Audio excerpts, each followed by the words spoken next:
waste. It's more than I can say. I've become so numb, I can feel you there. Become so tired, much more aware. Becoming...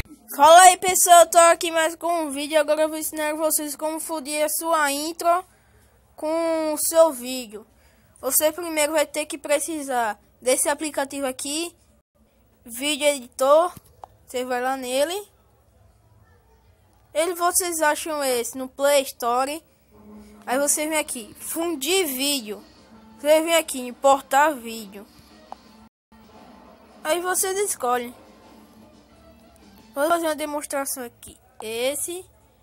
Aí vai aparecer aqui, ó. Importar vídeo de novo.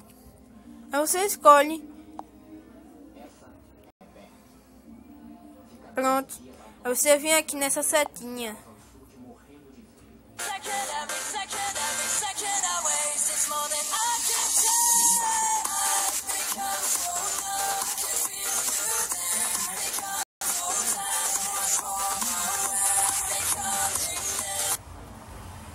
Fala aí, coleguinha do YouTube.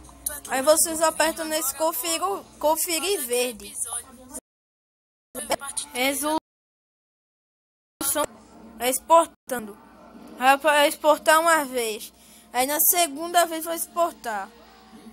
Aí vai ter outro transferindo, eu acho. Aí quando terminar aqui vai ter na sua galeria, ou se não nas suas pastas.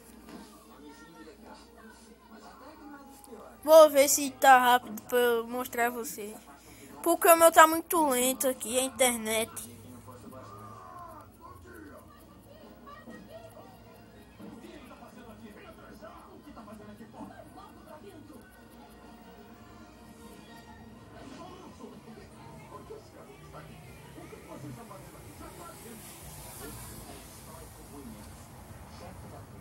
Bem, pessoal, acho que vai demorar. É como eu disse pra vocês, transcodificação, sei lá o que. Aí vai aparecer transcodificar de novo. Aí vai, quando terminar aqui, vocês só sair para sua galeria. Aí vai estar aqui, por aqui. Esse não vou mostrar para vocês rápido, mas vai demorar.